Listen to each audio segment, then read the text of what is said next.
Un mundo post-hobbesiano. ¿Cómo construimos un Estado? Mi nombre es María Marín Benavides Martínez y a continuación expondremos las preguntas de 27 a la 47 de la guía con la ayuda de imágenes y memes.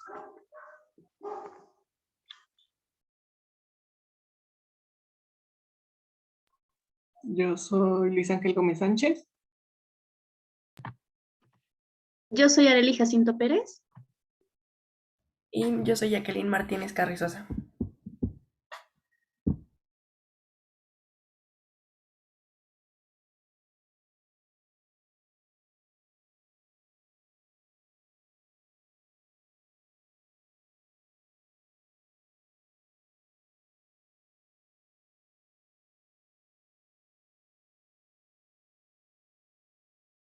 Bueno, son las ideas primarias o caracteres naturales que están impresos en la mente del hombre.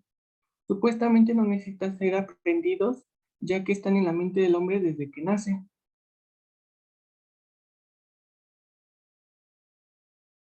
Pues aquí la respuesta es que sí, debido a que son operaciones de la mente, las cuales tienen sobre otras ideas.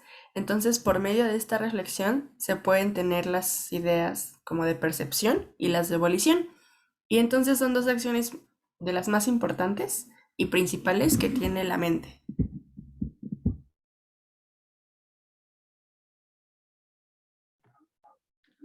Es el núcleo epistemológico de todas las ciencias, un nivel de complejidad que parte del dilema de la imagen por el lado de la sensación y la idea por el lado de la reflexión. Lo sensible es lo que se percibe con los sentidos, propiedades que pueden conocerse directamente por la vista, el olfato, el gusto, el oído y el tacto. Por otro lado, la reflexión o lo inteligible es aquello que se percibe a través de un proceso que implica la inteligencia. Puede ser las herramientas como un termómetro o una báscula, o conceptos como parámetros, índices y sistemas de medición, que permiten un acercamiento al objeto desde un punto racional y reflexivo.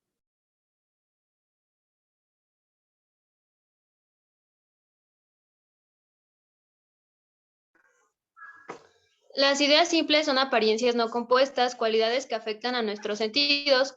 Son las ideas que esas cualidades producen en la mente. Son sin mezcla y no contienen nada en sí, sino una concepción uniforme en la mente que no puede ser distinguida en ideas diferentes. Mientras que las ideas complejas se forman a partir de esas ideas simples y son ideas que el entendimiento forma para sí mismo, como lo dije, repitiendo y uniendo ideas simples que se han obtenido de objetos sensibles. Estas pueden ser un hombre, la belleza, la gratitud o incluso el universo. Se pueden obtener por la sensación y la reflexión, y esto se da al combinar ideas simples en una idea compuesta, y así dan origen a las ideas complejas.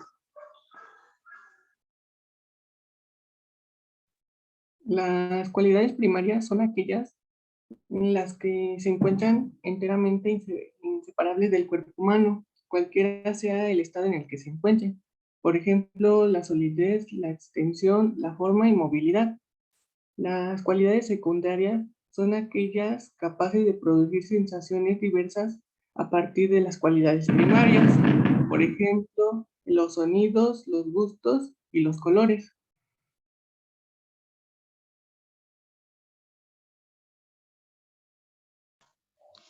La duración es una extensión fugaz, otra clase de distancia o longitud, cuya idea extraemos de la perpetuamente fugaces y perecederas de la sucesión. Esto puede ser como las horas, los días, los años y el tiempo es esa misma duración establecida por medidas de esta duración común, por las que juzgar sus diferentes longitudes. Estas están determinadas por ciertos periodos y enmarcadas por ciertas medidas o épocas, y sin esto no sería posible entender la historia y se mostraría totalmente inútil.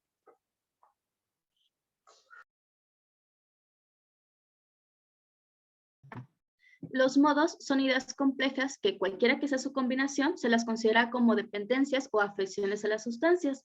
Pueden ser simples, es decir, con variaciones o combinaciones diferentes de una sola idea simple, sin mezclar ninguna, sin mezclar otra, o mixtas compuestas por ideas simples de diversas especies que han sido unidas para producir una sola compleja. Por otro lado, las sustancias son aquellas combinaciones de ideas simples que representan distintas cosas particulares que subsisten por las mismas. Pueden ser singulares, según existen separadas, o colectivas, en donde existen varias sustancias que se reúnen. Finalmente, el término relación se refiere a la consideración o la comparación de una idea con otra.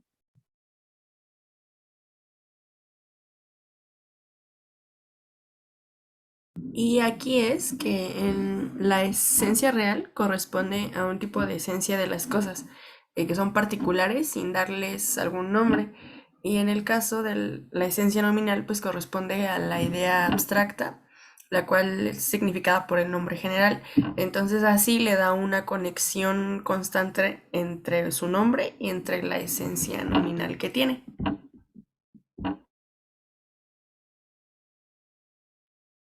Principalmente por el lenguaje, ya que a veces las personas no entienden lo que queremos expresar, ya que los significados tienen ideas muy complejas. También los significados no cuentan con un modelo natural que pueda ser justificado y ajustadas. También por el significado de las palabras y la esencia real de las cosas, que no son exactamente las mismas.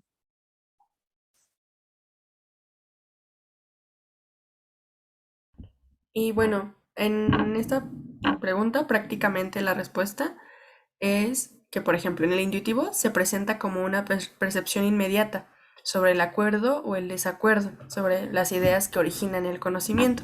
En el sensitivo es que las ideas, o sea, son ideas individuales, que cuando están, pues prácticamente deben de estar presentes a la sensación. Sin ello, pues no sería posible.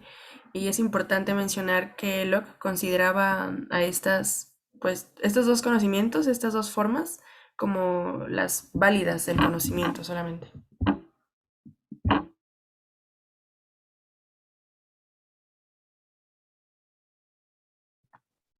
Mediante el empirismo, favoreciendo el funcionamiento y la practicidad del conocimiento, basándolo y creando todo aprendizaje en la experiencia y la percepción mediante los sentidos. Citando a John Locke, no hay en el entendimiento que antes no estuviera en el sentido.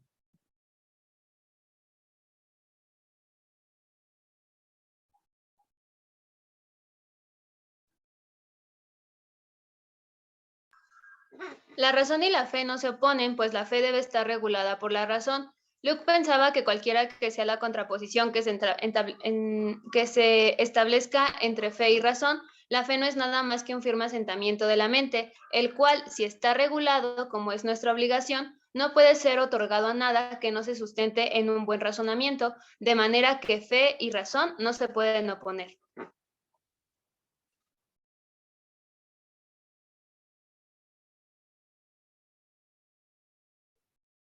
Locke no cree en una autoridad estatal. Él ve la autorregulación como forma para atender los conflictos y objetivos que se nos presenten.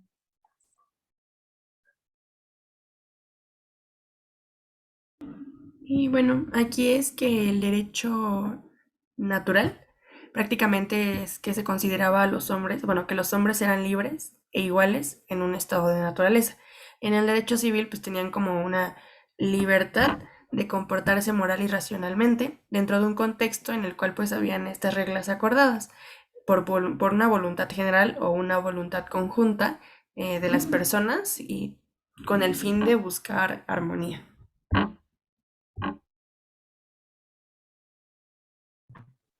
Para Rousseau, el soberano es el pueblo, son los ciudadanos expresando su voluntad general, lo que lo llevaría a que no existan ni reyes ni monarcas, solo ciudadanos haciendo política y buscando el bien común.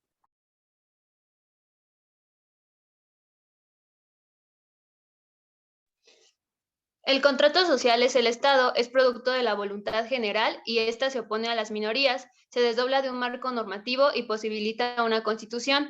Es la manera de encontrar una forma de asociación que defienda y proteja con la fuerza común las personas y los bienes de cada asociado, y por lo cual cada uno, uniéndose a todos, no obedezca sino a sí mismo y permanezca tan libre como antes, mientras que el cuerpo político se da gracias a ese contrato social, que es un acto de asociación que convierte al instante la persona particular de cada contratante, la persona pública que se constituye así por la unión de todos los demás, el cual es denominado Estado cuando es activo y potencia en comparación con sus semejantes. Aquí permite al ser humano tener su yo común, su vida y su voluntad, y está compuesto de tantos miembros como votos que hay en una asamblea.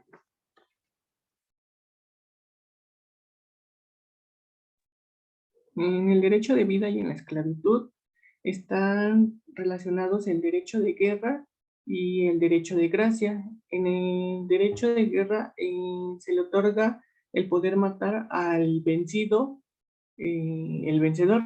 En el derecho de gracia, en cada caso se puede otorgar el perdón de la vida o dejarlo libre.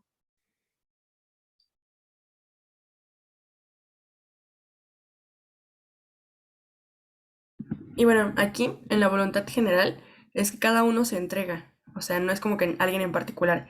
Y en este caso, o sea, se gana el equivalente de todo lo que se pierde y es una fuerza mayor para conservar lo que se tiene. Eso lo dijo Rousseau. Esto está en 1770, perdón.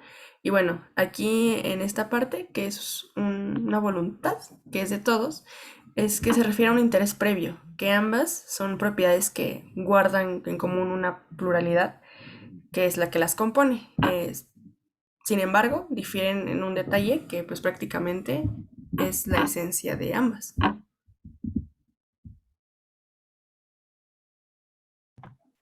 El contrato social busca el bien común que está por encima de lo que piensen o esperen las minorías. En el contrato rusoniano, los ciudadanos respetan las leyes, no solo porque se las impusieron, sino porque ayudan a construirlas y a aprobarlas. En el Estado, para bien o para mal, se está y se respeta el acuerdo de las mayorías. Cuando las masas iracundas o irracionales son la mayoría, entonces hablamos de la tiranía de las mayorías. Podría pensarse que son injustas en la medida en que puede haber personas que no estén de acuerdo. Sin embargo, son justas debido a que para construirse y aprobarse deben reflejar el interés común y el común acuerdo de la mayoría.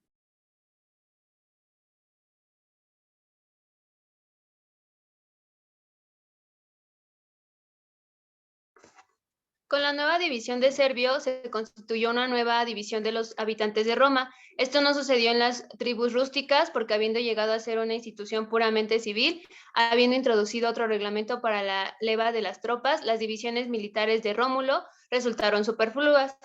Así, aunque todo ciudadano fuese inscrito en una tribu, estaba muy lejos de serlo en una curia. Los comicios por curia eran una institución de Rómulo.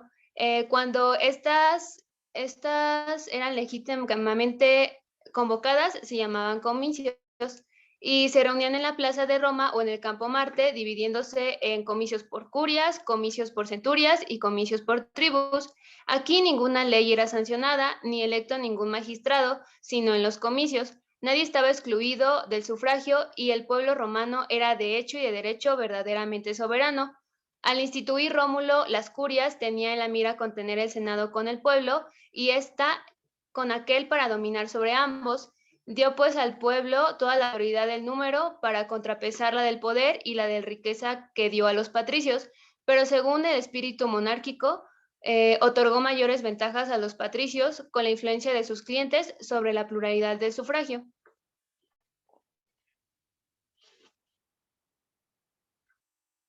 La respuesta es no, ya que ambas imponían su creencia a través de la esclavitud, hacían que hubiera división de poderes y esto hacía que el pueblo estuviera en guerra y que muchas personas terminaran asesinadas solo por el hecho de no admitir a los dioses de cada una.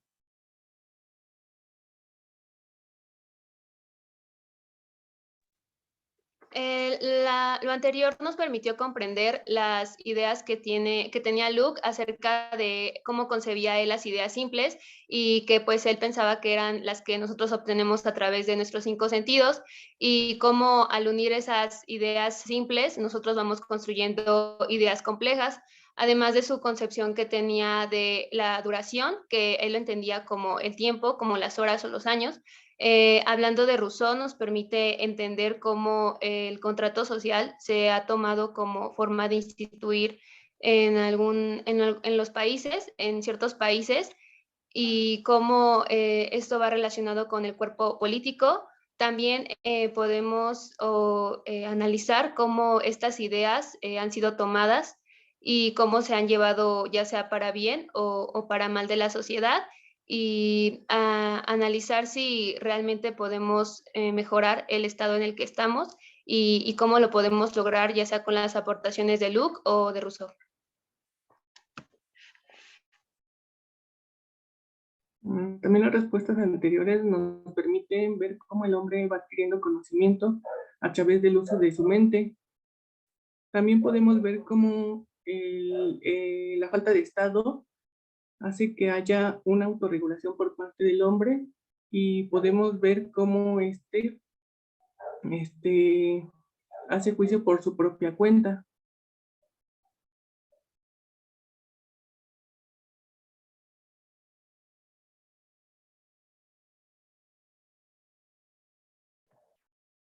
En cuanto a Locke, tenemos la parte de la imagen y de la idea, de cómo se relacionan lo sensativo o lo inteligible. Por otro lado, las ideas complejas. Y finalmente, el conocimiento a través de los sentidos mediante el empirismo y la experiencia y el aprendizaje. Finalmente, reflexionando con la idea de Rousseau sobre soberano y el contrato social, nos pregunta, tenemos esta pregunta de si realmente vivimos en una democracia o en una tiranía de las mayorías. ¿Y eso qué significa para nosotros actualmente? Bueno, en cuanto a Rousseau y en cuanto a Luke, nos comparten varios de sus pensamientos y de sus trabajos, los cuales son importantes. Muchas personas todavía los seguimos viendo en la actualidad y hay cosas que se quedaron pues ya un poco atrás, pero han ido evolucionando y todo pues gracias a sus aportaciones. De Rousseau, pues bueno, prácticamente nos enseña, nos da la oportunidad de poder conocer estas ideas, como el pensar, el querer, el razonar y de dónde vienen, ¿no? Las operaciones que tiene la mente sobre las ideas, ¿no? En cuanto a Rousseau, prácticamente nos habla mucho del Estado y nos dice que existe una sociedad, a lo mejor no civil, pero que habría un goce entre las relaciones humanas, pero no es una sociedad civil instaurada. Y eso es todo por nuestra parte.